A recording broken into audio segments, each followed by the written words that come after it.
এই সূরা তেলাওয়াত যারা করবে তাদের অনেক ফাজিলাত। এক নাম্বার ফাজিলাত হচ্ছে এই সূরাটা মানিআতুন মিন আযাবিল কবর। এই সূরা যারা তেলাওয়াত করবে তাদের কবরের আযাব হবে না। কবরে যাওয়া লাগবে কি লাগবে না? যাওয়া লাগবে না। কার কার হাত তোলেন? একজনও নাই। সবাই কবরে যাবেন। একদিন মাটির ভেতরে হবে ঘরে মন আমার, কেন বান্ধ দালান ঘর? প্রাণ পাখি উড়ে যাবে পিঞ্জর ছেড়ে, ধরা ধামে সবই রবে তুমি যাবে চলে। বন্ধু বান্ধব যত মাতা পিতা দ্বারা সুত সবই হবে তোমার পরে মন আমার, কেন বান্ধ দালান ঘর? একদিন মাটির ভেতরে হবে ঘরে মন আমার, কেন বান্ধ দালান ঘর? চিল্লায় বলেন ঠিক কিনা? যাওয়া লাগবে, কেউ বাঁচতে পারবে না। দাদা চলে গেল, বাবা চলে গেল, মামা চলে গেল, আমারও যাওয়া লাগবে। সেলিব্রিটি চাই, আরো সম্পদের পাহাড় চাই। ব্যস্ত, আমরা মহা ব্যস্ত। এত ব্যস্ততা কিসের? স্টপ, থামেন, অনেক হয়েছে, আর না। বসেন, একটু ভাবেন। দাদা চলে গেল, বাবা চলে গেল, মামা চলে গেল, আমাকেও চলে যেতে হবে। মাঝে মাঝে কবরস্থানে যাবেন, যে একটু দেখবেন এই কবরস্থানে শিশুরা শুয়ে আছে, কিশোররা শুয়ে আছে, আপনার মতো তাগড়া যুবকরা শুয়ে আছে, ওদেরও রক্ত গরম ছিল আপনার মতো। আজ ওরা নাই, সব শেষ। আপনাকেও যেতে হবে। এই কবরে আমাদেরকে যেতে হবেই। কবরের প্রশ্নের উত্তর দিতে হবে। চিল্লায় বলেন ঠিক কিনা? কবরে প্রথম প্রশ্ন করা হবে, মার রব্বুক, তোমার রবের নাম কি? আমাদের রব কে? ওমা দীনুক, তোমার ধর্মের নাম কি? আমাদের ধর্মের নাম কি? বিশ্বনবীর চেহারা দেখিয়ে বলা হবে, এই লোকটাকে তুমি চিনো কিনা? চিনি না আমরা? চাঁদের চেয়ে সুন্দর তুমি, নবী আমার কমলিহি ওয়ালা, দু জাহানের বাদশাহ তুমি, প্যারা নবী সাল্লাল্লাহু আলা, দু জাহানের বাদশাহ তুমি, প্যারা নবী সাল্লাল্লাহু আলা, চাঁদের চেয়ে সুন্দর তুমি, নবী আমার কমলিহি ওয়ালা। সুবহানাল্লাহ পড়ে। আমাদেরকে জিজ্ঞেস করা হবে, রব কে? বলবো আল্লাহ। ধর্ম কি? বলবো ইসলাম। এই লোকটারে চিনো নাকি? আমরা বলবো চিনি, আমাদের প্রাণের নবী মুহাম্মদ সাল্লাল্লাহু। তিনটা প্রশ্নের উত্তর করতে পারলে এডিশনাল আরেকটা প্রশ্ন, ওমা ইলমুক। এই তিনটা প্রশ্নের উত্তর জানলা কেমনে? নকল করছো নাকি? বাংলাদেশে নকল আছে না নাই? কোথায় নকল করে? হ্যাঁ, কিছু লিজেন্ড আছে দেখি, একেবারে জামার ভিতরে নকল, টুপির ভিতরে নকল, স্কেলের ভিতরে নকল, মৌজার ভিতরেও নকল। আছে না নাই? কথা বলেন। ফেরেশতারা বলবে, তুমি তিনটা প্রশ্নের উত্তর করলে কি করে? আপনাকে বলতে হবে, আমি কোরআন থেকে শিখেছি, আমি হাদিস থেকে জেনেছি। চিল্লায় বলেন ঠিক কিনা? তখন ফেরেশতারা বলবে, আহলান ওয়া সাহলান, মারহাবান, কংগ্রাচুলেশন, তুমি উত্তর করতে পেরেছো। ইফসাহু লাহু কবরুহু ৭০ যিরান, আপনার কবরটারে ৭০ হাত লম্বা বানিয়ে দেয়া হবে। ইফতাহু লাহু বাবুন ইলাল জান্নাহ, জান্নাতের দিকে দরজা করে দেয়া হবে। ইউলবাসু মিন লিবাসিল জান্নাহ, জান্নাতের পোশাক পরিয়ে দেয়া হবে। আর বলা হবে, নাম কানাউ মিল আরুস, বাসর রাতে কনেকে নিয়ে বর যেমনি শান্তির ঘুম, আরামের ঘুম দেয়, তুমিও ঘুম দাও, ঘুমাও। You should get some sleep now, you are very tired man, ঘুমাও, অনেক হয়েছে, ঘুমাও। তোমার এই ঘুম কেউ ভাঙাবে না, ইসরাফিলের সিঙ্গার ফুৎকার ছাড়া। আল্লাহ লম্বা ঘুম যেন দিতে পারি, তৌফিক দাও।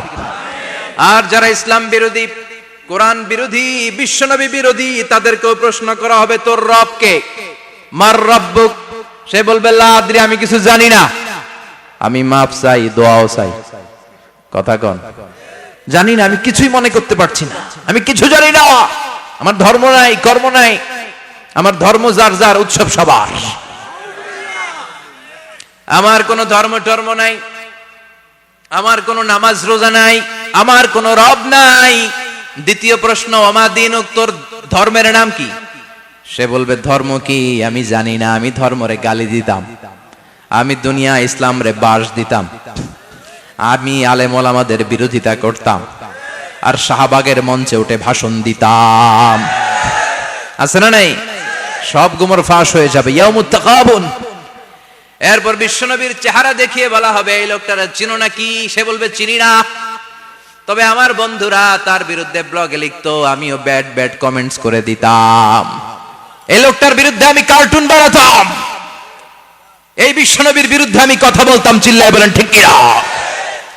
ফেরেশতারা বলবে লা দারাইতা ওয়ালা তালাইতা, তুই তো কিছুই পারলি না, তুই তো কপাল পোড়া।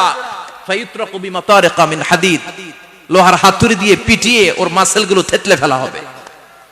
ওয়া ইউকালু লিল আরদি ইলতাইমি, কবরের দুই পাশের মাটিরে বলা হবে চাপ দে, এমন চাপ দিবে ফাতাখতালিফা আদলাউহু, ডান পাশের পাজরের হাড্ডি বাম দিকে ঢুকে যাবে, বাম পাশের পাজরের হাড্ডি ডান পাশে ঢুকে যাবে। কিয়ামত পর্যন্ত এই মারামারি চলবে। আল্লাহ এরকম ভয়ঙ্কর পরিস্থিতি থেকে আমাদেরকে বাঁচাও। ওই কবরের আযাব থেকে বাঁচার দরকার আছে না নাই? বিশ্বনবী বললেন যে ব্যক্তি রাত্রিবেলায় সূরাতুল মুলক তেলাওয়াত করবে তার কবরের আযাব হবে না। ইন্না হাযিহি সূরাতুন আযীমা মানিআতুন মিন আযাবিল কবর। এই সূরাটা এমন সূরা, সাধারণ কোন সূরা না। এই সূরাতুল মুলক যে রাত্রিবেলায় তেলাওয়াত করবে তার কবরের আযাব থেকে তারে বাঁচিয়ে দিবে কে? নাম্বার 1 ফাজিলাত, স্ট্যাটাস মনে থাকবে তো। 2 নাম্বার স্ট্যাটাস শাফাআত লি সাহিবিহা। এই সূরাটা, এই সূরার তেলাওয়াতকারীর জন্য কিয়ামতের দিন সুপারিশ করবে। কোরআন সুপারিশ করবে, চারটেখানি কথা না। কোরআন যদি আপনার বিরুদ্ধে দাঁড়ায় আপনার জান্নাত ক্যান্সেল, আর কোরআন যদি আপনার ব্যাপারে আল্লাহর কাছে রেকমেন্ডেশন করে জান্নাত আপনার জন্য ওয়াজিব করে দিবে কে? এজন্য বিশ্বনবী বললেন শাফাআত লি সাহিবিহা, কিয়ামতের দিন তেলাওয়াতকারীর জন্য আল্লাহর কাছে সুপারিশ করবে। 2টা গেল। 3 নাম্বার বিশ্বনবী বললেন খাসামাত আন সাহিবিহা। এই সূরাটা কিয়ামতের দিন এই সূরার তেলাওয়াতকারীর পক্ষ নিয়ে আল্লাহর সাথে ঝগড়া করা শুরু করে দিবে। আল্লাহর সাথে ডিবেট করবে, ঝগড়া করবে, যতক্ষণ না হাত্তা আদখালাহুল্লাহুল জান্নাহ। হাদিসের টেক্সট হচ্ছে যে যতক্ষণ না আল্লাহ তাআলা তাকে জান্নাতে না ঢুকায় ততক্ষণ ওই সূরার তেলাওয়াতকারীর পক্ষ নিয়ে আল্লাহর সাথে বিতর্ক, ঝগড়া, তর্ক চলতেই থাকবে। সুবহানাল্লাহ। আরো আস্তে বলেন।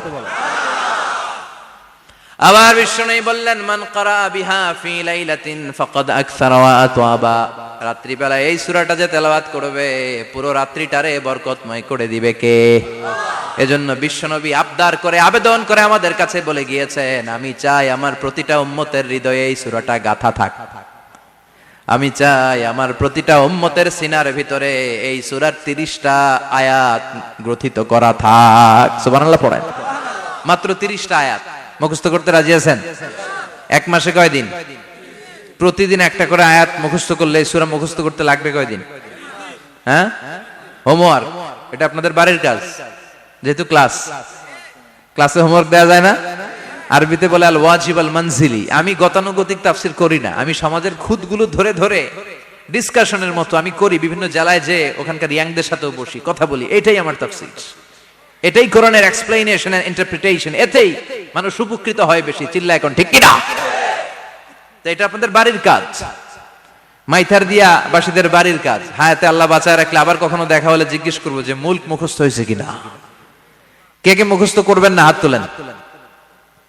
সবাই করবেন। এবার কে কে মুখস্থ করবেন হাত তুলে আমার না আল্লাহর দেখান।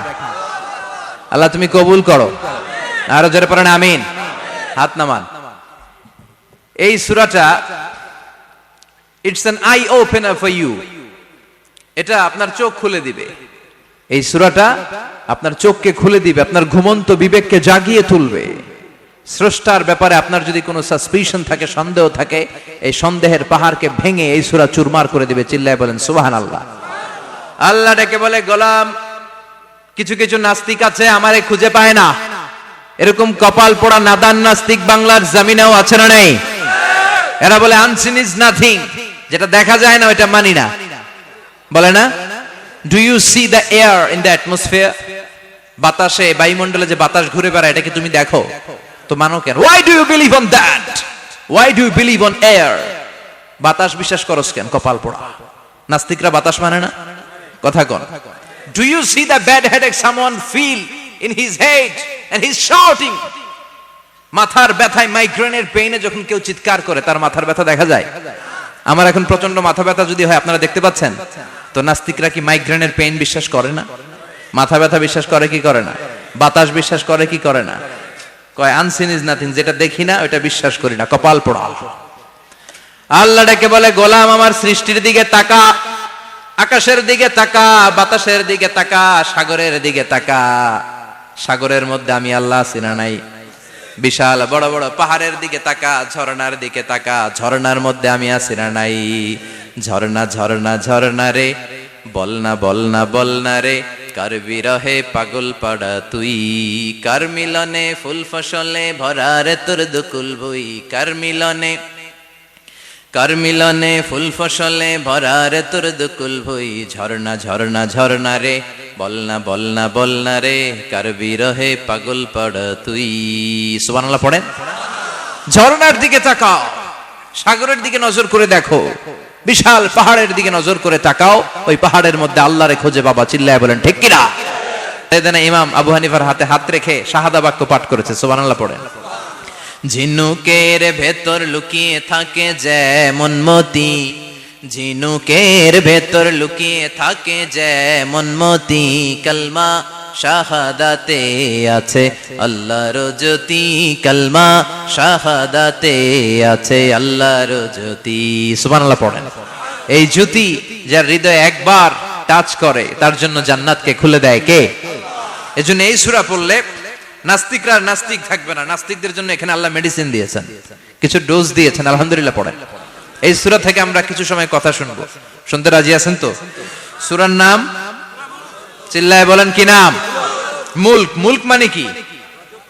মুলক মানে রাজত্ব, মুলক মানে ক্ষমতা, মুলক মানে পাওয়ার, মুলক মানে কিংডম, মুলক মানে সভরেইনটি। সুবহানাল্লাহ পড়েন। রব্বুল আলামিন বলেন, তাবারাকাল্লাযী বিয়াদিহিল মুলকু ওয়া হুয়া আলা কুল্লি শাইইন কাদির। সুমহান সেই সত্তা যার হাতে ক্ষমতা, আর তিনি সব বিষয়ে ক্ষমতাশীল। সুবহানাল্লাহ। তাবারাকাল্লাযী বিয়াদিহিল মুলক, মহামহিম সে সত্তা, সুমহান সে সত্তা, বিয়াদিহিল মুলকু, যার হাতে ক্ষমতা। ক্ষমতা কার হাতে? চিৎকার করে বলতে হবে, কার হাতে? নাকি আমাদের হাতে, না সরকারের হাতে, পুলিশের হাতে, র্যাবের হাতে, মাশরাফির হাতে, হিরো আলমের হাতে? ক্ষমতা কার হাতে? ক্ষমতা শুধুমাত্র একজনের হাতে। চিল্লায় বলেন তিনি কে? আল্লাহর হাতে ক্ষমতা, আর তিনি হচ্ছেন সকল ক্ষমতার উৎস, centre of the all powers. সব ক্ষমতার উৎস কে? নাকি জনগণ?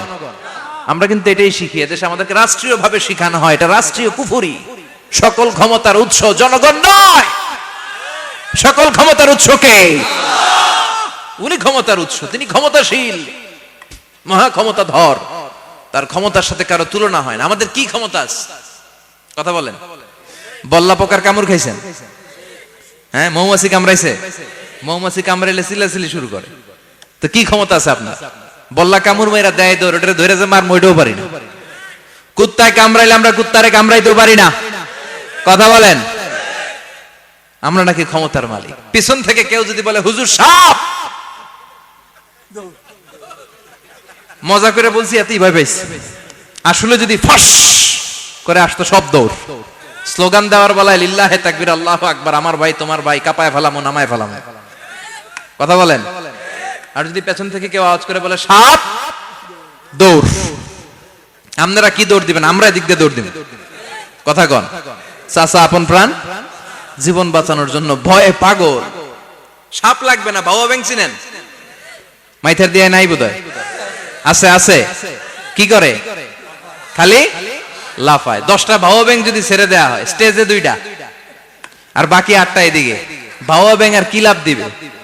এরসে লাফালাফি শুরু করবো আমরা। কথা বলেন। আর আমরা দাবি করি আমরা ক্ষমতার উৎস। কোনো ক্ষমতা নাই। একবার ডায়রিয়া হলে 3বার টয়লেটে গেলে আর চেহারার দিকে তাকানো যায় না। কারে মাফ করে দে, আই মরে যাইও, আই হাইতান্ন, আছে না নাই? তো পারবেন না কেন? আপনি না ক্ষমতার উৎস, আপনি না ক্ষমতার উৎস। আরে আপনার তো কোনোই ক্ষমতা নাই। খুলিকাল ইনসানু দাঈফা, মানুষকে দুর্বল থেকে দুর্বল করে তৈরি করেছে কে?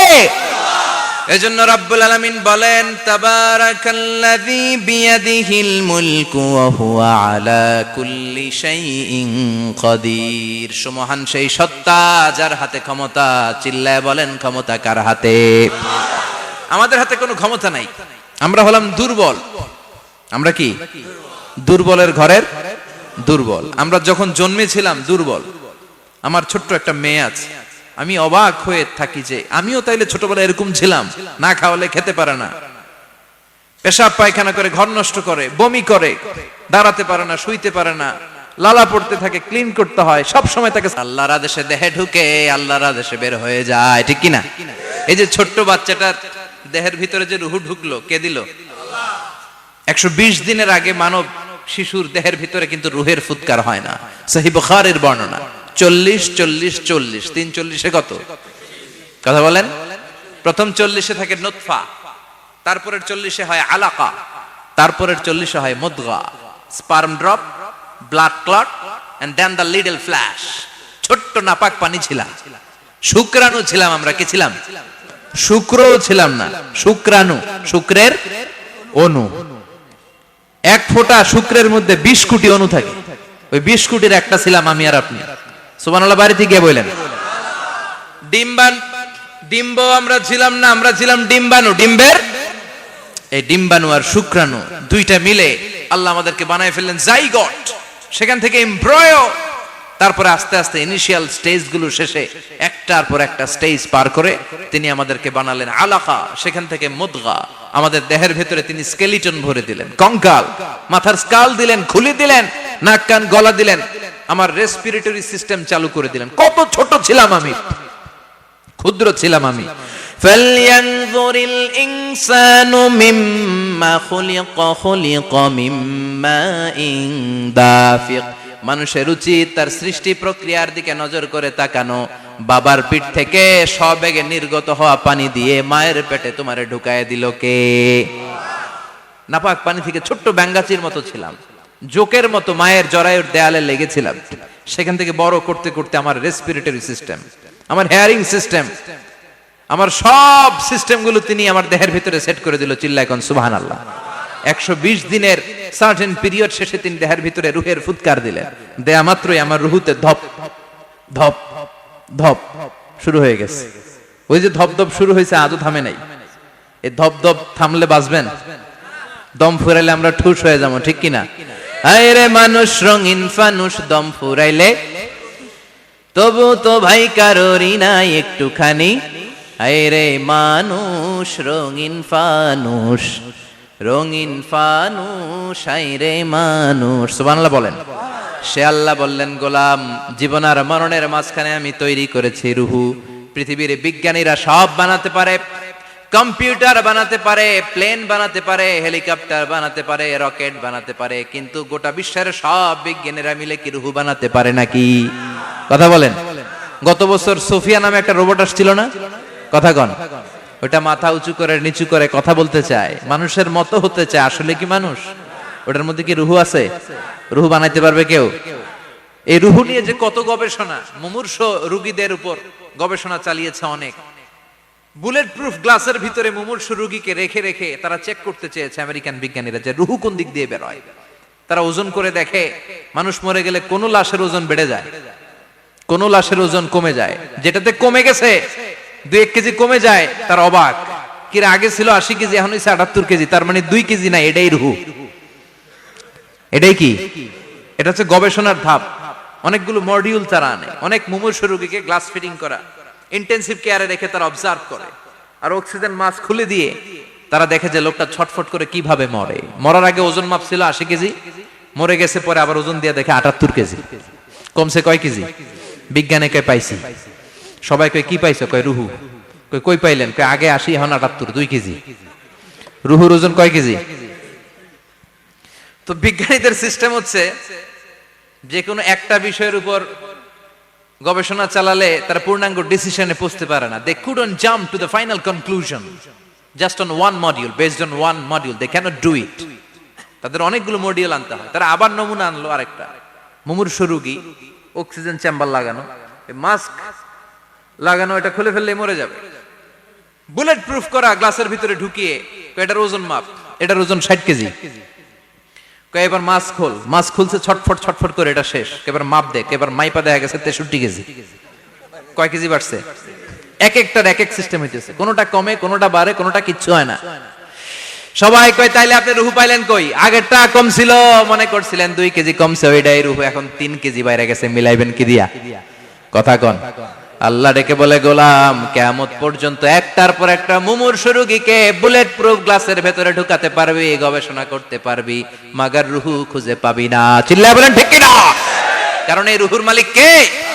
সে আল্লাহ বললেন, আল্লাযী খালাকাল মাউতা ওয়াল হায়াতা লিয়াবলুয়াকুম আইয়ুকুম আহসানু আমালা। জীবন আর মৃত্যু বানালাম তোমাদেরকে পরীক্ষা করার জন্য। পরীক্ষা আছে না নাই? গোটা দুনিয়াটাই পরীক্ষা। আল্লাহ যারে পছন্দ করে বেশি তার পরীক্ষাও।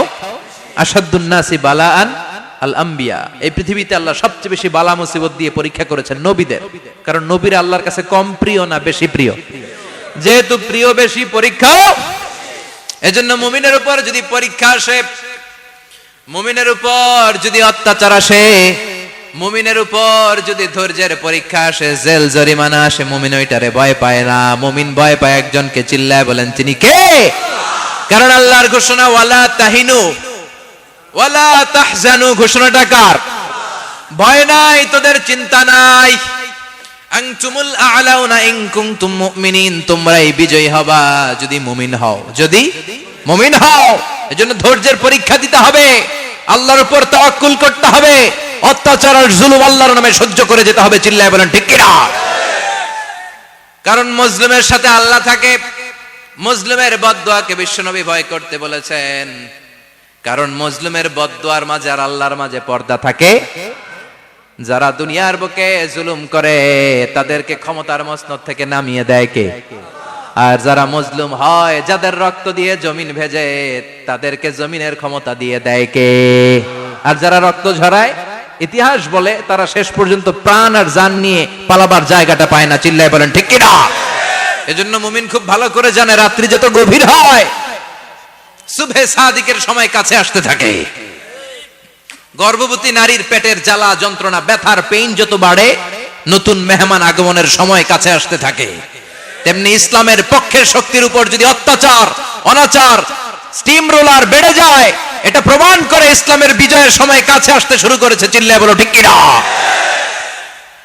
এজন্য রাব্বুল আলামিন ডেকে বলেন, গোলাম লিয়াবলুয়াকুম আইয়ুকুম আহসানু আমালা। কে ভালো আমল করো, কে খারাপ আমল করো, এজন্য আমি জীবন মরণ তৈরি করেছি। চিল্লায় কোন ঠিক কিনা? এরপর আল্লাহ বললেন, ওয়ালাকাদ যায়্যানাস সামাআদ দুনিয়া বিমাসাবিহা ওয়া জাআলনাহা রুজুমান লিশ-শায়াতিন। সুবহানাল্লাহ বলেন। ওয়ালাকাদ যায়্যানাস সামাআদ দুনিয়া। মাইকম্যান কোথায়?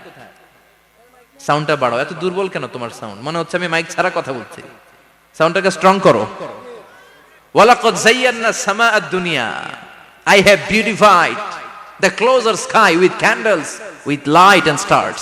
আল্লাহ বললেন, আমি দুনিয়ার আকাশকে তারা দিয়ে সুশোভিত করেছি। আকাশে তারা আছে না নাই? এগুলো এমনি এমনি হয়েছে না? তৈরি করছে কে? বিশ্বাস হয়? কোনো সন্দেহ আছে? এখন তো লাইটিং ফাইটিং এর যুগে তারার যে কি সৌন্দর্য আমরা বুঝি না। আমরা যখন ছোটবেলা গ্রামে যেতাম, রাতের বেলা তারার মেলা, কি সুন্দর, একটার চেয়ে একটা সুন্দর। শুকতারা, ধ্রুব তারা, সপ্তর্ষি মণ্ডল, 7টা তারার একটা চেইন আছে, চিনেন এগুলো? কি সুন্দর তারা!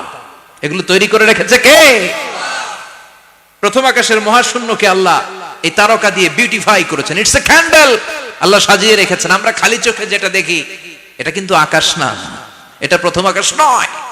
প্রথম আকাশ যে কত দূরে আমেরিকার নাসার বিজ্ঞানীরাও জানে না। খালি চোখে আমরা যা দেখি এটা প্রথম আকাশের মহাশূন্য। এর অনেক অনেক অনেক উপরে প্রথম আকাশ।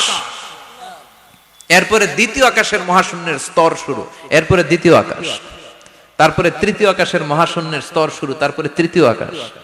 একটার চেয়ে আরেকটা বড়। প্রথম আকাশের চেয়ে দ্বিতীয় আকাশ কত বড় বলি, আপনার হাতের আংটিটা যদি সাহারা মরুভূমিতে আপনি ছুঁড়ে ফেলে দেন, পুরো মরুভূমির তুলনায় আংটি যত ছোট, আল্লাহর দ্বিতীয় আসমানের তুলনায় আল্লাহর প্রথম আসমানটা ঠিক তত ছোট। একটার চেয়ে একটা বড়, একটার চেয়ে একটা বড়। সূর্য দেখে আমরা অবাক হয়ে যাই, 9,30,00,000 মাইল দূরে। এই পৃথিবীর চেয়ে 13 লক্ষ গুণ বড়। এটার সানশাইন, আলো আসতে পৃথিবীতে 8 মিনিট 18 সেকেন্ড লেগে যায়। আমরা মনে করছি সূর্যই বড়। আমরা বসে আছি মাইথার দিয়াতে, তাই না? এই জায়গাটার নাম কি? মাইথার দিয়া। কি খালি এতটুকু প্যান্ডেলের সমান? কত বড় মাইথার দিয়া! এই পুরো মাইথার দিয়া কোন থানায় পড়ছে? দাউদকান্দি। দাউদকান্দি হচ্ছে কুমিল্লার 16টা থানার একটা, ঠিক কিনা? 16 থানা মিলে কুমিল্লার একটা জেলা। এরকম কয়টা জেলা আছে? 64 জেলা।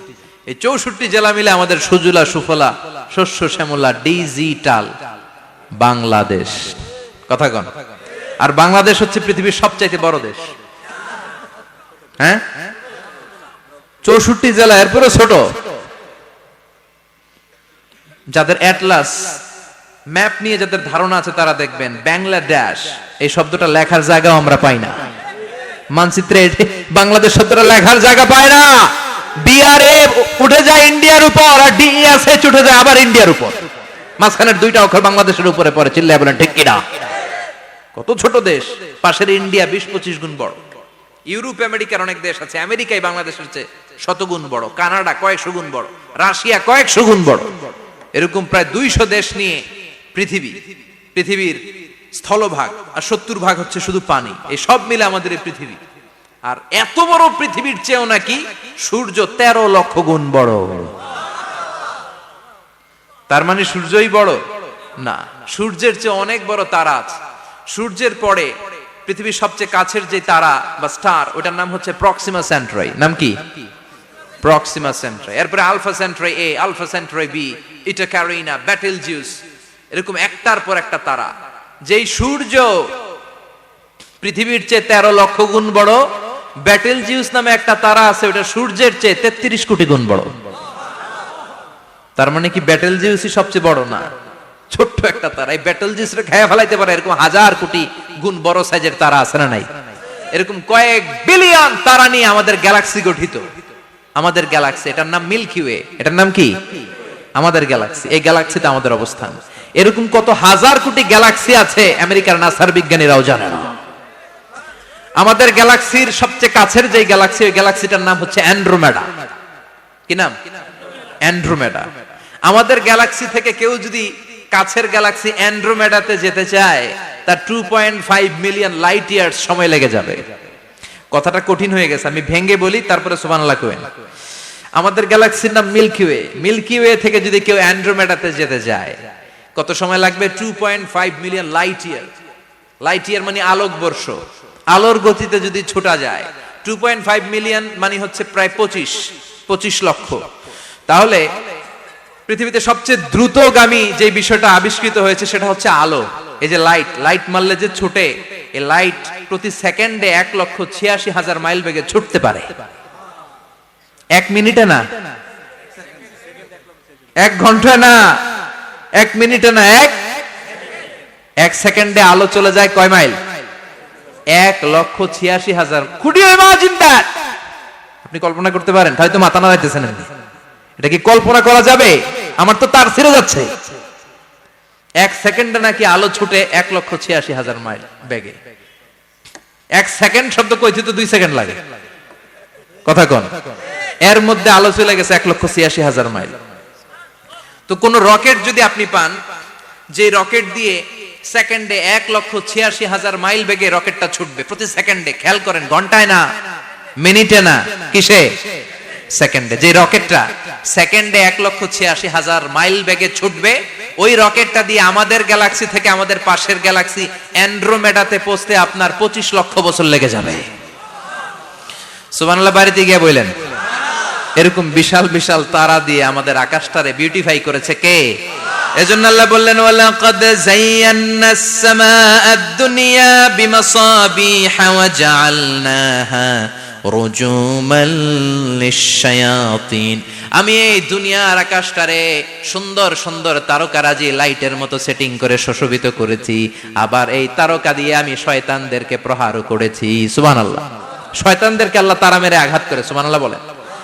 এরপরে এই সূরার প্রথম রুকুর শেষে আল্লাহ বললেন, وأسروا قولكم أو اجهروا به إنه عليم بذات الصدور ألا يعلم من خلق وهو اللطيف الخبير আল্লাহ বললেন وأسروا قولكم তোমরা যদি গোপনে কথা বলো আও ইজহারু বিহি কিংবা স্পষ্ট করে বলো সব শুনে কে আপনি যেমনি বলেন শুনবে কে বলেনই নাই শুধু মনে মনে ভাবছেন শুনবে কে সুবহানাল্লাহ কইবেন না সাত আকাশের উপরে আরশের উপরে তার অবস্থান সাত জমিনের নিচে কোন গোপনতম প্রকোষ্ঠে কোন ছোট্ট বাক্সের ভেতরে যদি কোনো পিপিলিকা নীরবে হেঁটে যায় আল্লাহ বলে আমি ওই পিঁপড়ার হেঁটে চলার পায়ের আওয়াজটাও শুনতে পাই এজন্য কেউ যেটা শোনে না শুনে কে এরপর আল্লাহ বললেন হুয়াল্লাযী জাআলা লাকুমুল আরদা যালুলান ফামশু ফি মানাকিবিহা ওয়া কুলু মির রিজকি ওয়া ইলাইহিন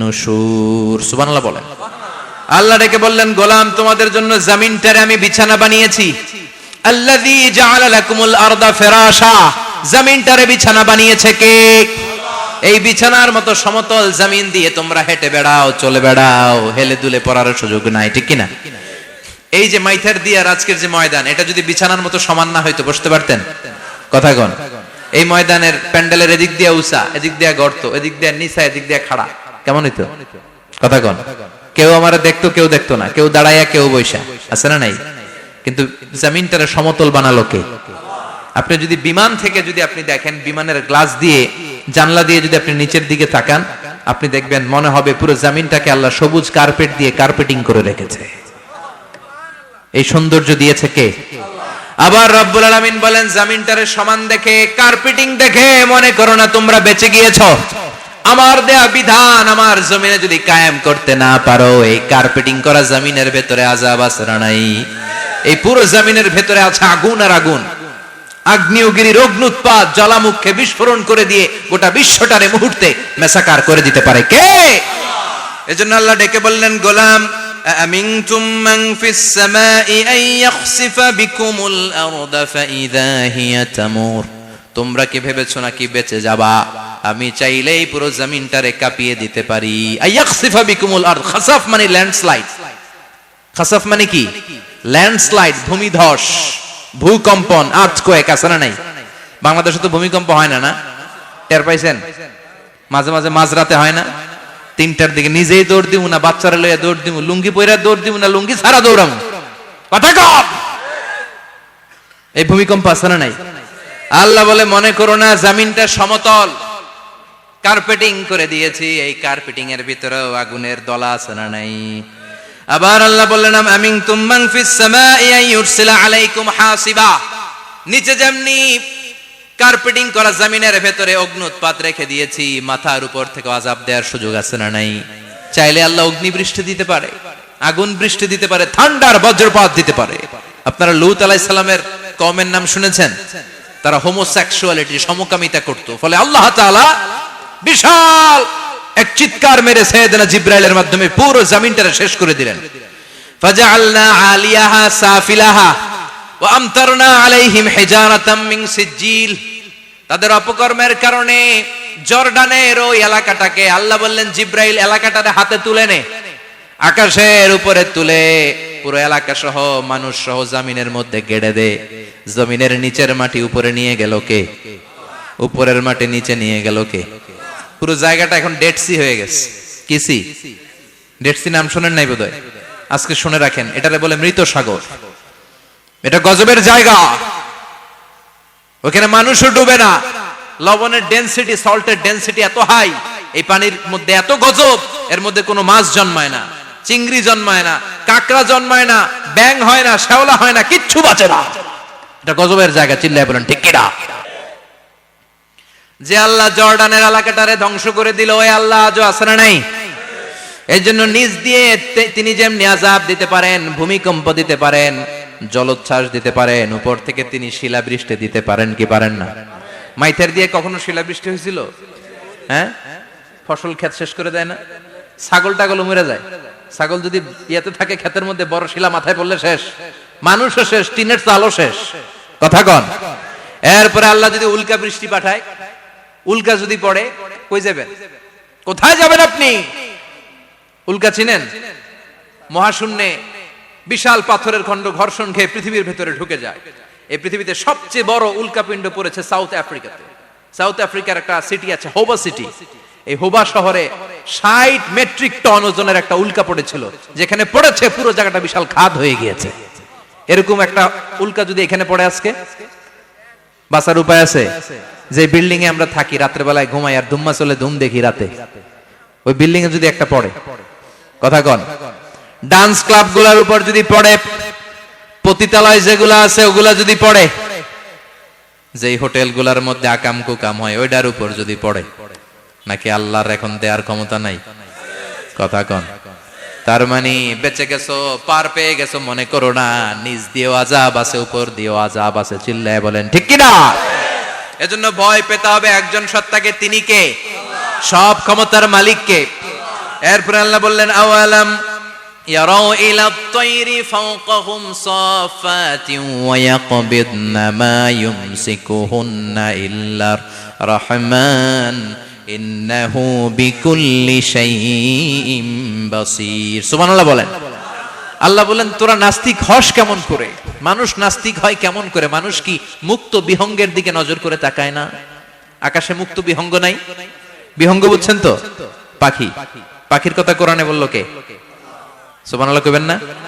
ওয়া আরসালা আলাইহিম তায়রান আবাবিল, আবার কাবা ভাঙতে এলে পাঠাওয়া বাবিল,